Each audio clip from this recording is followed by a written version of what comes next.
नमस्कार। बिलासपुर के सम्मानीय मतदाताओं, मेरा नाम सुदीप श्रीवास्तव है। मैं बिलासपुर लोकसभा के चुनाव में हमर राज पार्टी से चुनाव लड़ रहा हूं, जिसका कि चुनाव चिन्ह बाल्टी छाप है।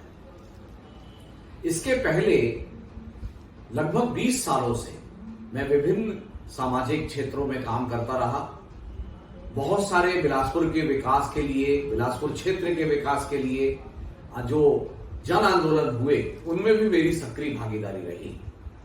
चाहे रेलवे जोन का मामला हो, बिलासपुर में हाई कोर्ट की स्थापना का मामला हो, बाबा गुरु घासीदास के नाम पर उस केंद्रीय विश्वविद्यालय का मामला हो, या बिलासपुर से मुंगेली होते हुए रेल लाइन बनाने का मामला हो, जिसकी इसलिए साइकिल यात्रा मैंने की थी, और अभी हाल ही में बिलासपुर में एक नए एयरपोर्ट का मामला। आपके दिमाग में यह बात आ सकती है कि एक सामाजिक कार्यकर्ता जो पेशे से अधिवक्ता है, हाई कोर्ट और सुप्रीम कोर्ट में वकालत करता है, आज इस चुनाव में क्यों उतर रहा है? यह सवाल आपके दिल में आना लाजमी है, और इसका उत्तर मैं 2 हिस्सों में देना चाहूंगा। पहले हिस्सा की रूपरेखा तो मैंने पहले ही बता दी है। बिलासपुर छत्तीसगढ़ का दूसरा सबसे बड़ा शहर, राजनीतिक रूप से मध्य प्रदेश के समय भी रायपुर के बाद लगभग रायपुर के जैसा ही महत्व रखने वाला शहर। 24 साल में छत्तीसगढ़ बनने के बाद कहीं पीछे छूट गया लगता है। राज्य बनने के बाद जो संस्थान बने, अगर उन्हीं को गिना जाए तो एम्स भी रायपुर में बना, आईआईटी भिलाई में बनाई गई, आईआईएम रायपुर में बनाया गया। कहने को हाई कोर्ट का मुख्यालय बिलासपुर है, लेकिन नेशनल लॉ यूनिवर्सिटी भी रायपुर में बनाई गई। और सबसे ज्यादा आपत्तिजनक तो यह है कि जिस एनटीपीसी सीपत का गर्मी और प्रदूषण हम झेलते हैं, उसके सीएसआर के पैसे से बनी हुई ट्रिपल आईटी भी रायपुर में बनाई गई। बिलासपुर के जनप्रतिनिधियों ने, चाहे वो किसी पार्टी के रहे हो, प्रमुख पार्टी के, इसका विरोध नहीं किया या केवल रस्म अदायगी की। बिलासपुर की आवाज कहीं गुम हो गई लगती है। इस बार के चुनाव में क्या हो रहा है? लोकसभा चुनाव में आप देखें तो रायपुर में बड़े बड़े कद्दावर नेता चुनाव लड़ रहे हैं, और हमको क्या विकल्प इन 2 बड़ी पार्टियों ने दिया है? एक, यहां से 150 किलोमीटर दूर रायपुर संभाग के भिलाई का विधायक, जिसका कि बिलासपुर से कोई नाता नहीं है, अचानक आके बोलता है कि मैं यहां का प्रतिनिधि बनूंगा।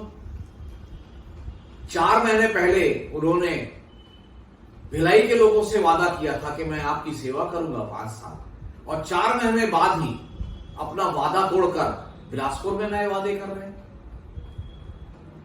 दूसरी तरफ जो दूसरी बड़ी पार्टी है, वो लगातार ऐसे प्रतिनिधियों को टिकट दे रही है जिनका की दायरा बहुत सीमित है, किसी एक क्षेत्र विशेष से ही।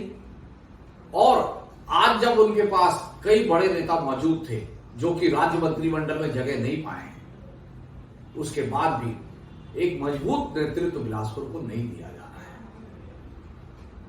ये एक बड़ा कारण है जिसके कारण मैं इस चुनाव मैदान में हमर राज पार्टी, जो कि जल जंगल जमीन की लड़ाई लड़ती है, आदिवासी समाज के हितों की बात करती है और मूल निवासी के हितों की बात करती है, छत्तीसगढ़ की बात करती है, एक अच्छे छत्तीसगढ़ की बात करती है, उससे लड़ रहा हूं।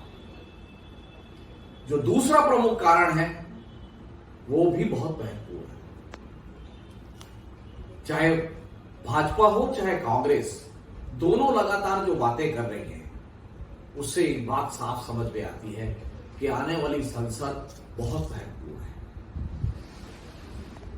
पूरे के पूरे संविधान का ओवरहॉल कहें, बदलाव कहें, मेजर संशोधन कहें, इसमें होने वाले हैं।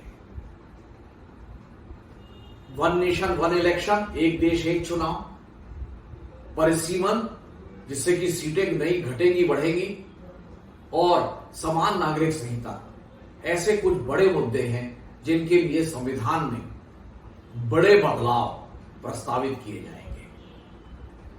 आज मैं इस पूरी विनम्रता से आपसे कहता हूं, पूरी विनम्रता से, कि छत्तीसगढ़ में जो 22 लोग दो बड़ी पार्टियों से चुनाव लड़ रहे हैं, उनमें से कितने लोग संविधान के विद्यार्थी हैं या संविधान पर एक सार्थक बहस करने में सक्षम है?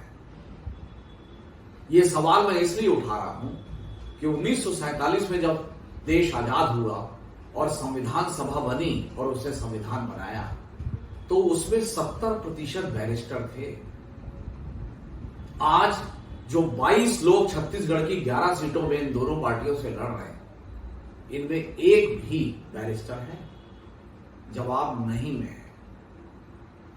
मैं क्योंकि हाई कोर्ट और सुप्रीम कोर्ट का अधिवक्ता हूं और संवैधानिक मामलों को लगातार लड़ता रहा हूं, तो कम से कम इतना मैं दावे से कह सकता हूं कि संविधान में मेरी जानकारी और समझ इन सभी से ज्यादा है। आज आप सोचिए, समान नागरिक संहिता ऊपर से लगता है कि केवल अल्पसंख्यकों को प्रभावित करेगी, ऐसा नहीं है। समान नागरिक संहिता से हमारे विभिन्न जाति, वर्गों, समाज के जो परंपराएं हैं, जो रीतियां हैं, नीतियां हैं और जो उनके संपत्ति के अधिकार हैं, विवाह के जो परंपराएं हैं, सब पर प्रभाव पड़ने वाला है। समान नागरिक संहिता पर अगर पार्लियामेंट में बहस होगी तो कांग्रेस का प्रतिनिधित्व कौन करेगा? मनीष तिवारी जो चंडीगढ़ से आते हैं, चिदंबरम जो तमिलनाडु से आते हैं। बीजेपी का प्रतिनिधित्व कौन करेगा? सुधांशु त्रिवेदी जो उत्तर प्रदेश से आते हैं, पीयूष गोयल जो मुंबई से आते हैं। तो आपके छत्तीसगढ़ की बात कौन रखेगा? आदिवासी समाज पर समान नागरिक संहिता का क्या प्रभाव होगा? सत्तामी समाज पर समान नागरिक संहिता का क्या प्रभाव होगा? अन्य पिछड़े वर्ग की जातियों पर क्या प्रभाव पड़ेगा? कौन इस बात को रखेगा? कौन इस बात की समझ रखता है? ये सारे सवाल ऐसे हैं। परिसीमन होगा तो अगर केवल जनसंख्या के आधार पर सीटें निर्धारित हुई, तो आपने देखा है 2008 में रायगढ़ जिले और जशपुर जिले में सीटें घट गई क्योंकि वहां जनसंख्या घनत्व कम था। यही परिसीमन जब राष्ट्रीय स्तर पर होगा तो छत्तीसगढ़ जहां जनसंख्या घनत्व कम है, सीटें या तो कम रह जाएंगी या अगर सभी जगह सीटें बढ़ेगी भी तो हमारे यहां सीटें कम बढ़ेंगी। तो ये हमारा प्रतिनिधित्व, हमारा नेतृत्व, हमारी जो आवाज है वो दिल्ली में कमजोर हो जाएगी। ये सारे बड़े सवाल हैं, इसलिए मैंने ये निर्णय लिया है कि मैं हमर राज पार्टी से आपके सामने हूं। पैसे में, संसाधन में, समय में मैं बड़ी पार्टियों का मुकाबला नहीं कर सकता, इसलिए मैं अधिक से अधिक मीडिया, सोशल मीडिया के माध्यम से आप तक पहुंचना चाहता हूं। अगर आप मेरे इस वीडियो को देख रहे हैं और अगर आप मेरे इस वीडियो से सहमत हैं, तो मैं चाहूंगा कि आप अपने ग्रुप में, अपने संपर्क में, अपने फेसबुक आईडी से, अपने व्हाट्सएप आईडी से, अपने इंस्टाग्राम से इसको अधिक से अधिक प्रचारित करें। मैं विश्वास दिलाता हूं कि अगर मैं आपका प्रतिनिधि बना तो बिलासपुर और मुंगेली क्षेत्र के हित के लिए मैं अपनी पार्टी से भी आगे जाकर जनता की बात रखूंगा। ये बड़ी पार्टियां जो हाई कमान के इशारों पे चलती हैं, वो ऐसा नहीं रहूंगा, बल्कि बिलासपुर से मुंगेली होती हुई रेल लाइन हो, एयरपोर्ट का मामला हो और जितने भी 2047 में विकसित राष्ट्र की अगर कल्पना है, तो बिलासपुर मुंगेली क्षेत्र का हक दिलाने की लड़ाई लड़ूंगा। आप मुझे मौका दें, 7 मई को बाल्टी छाप पर मतदान करें। हो सकता है मैं आपके पास सीधा ना पहुंच पाऊं, आप मेरे संदेश को, मेरी अपील और मेरी विनती माने और इसे अधिक से अधिक प्रचारित करें और मुझे सहयोग दें। 7 मई को बाल्टी छाप पर बटन दबाकर मुझे विजयी बनाएं। धन्यवाद।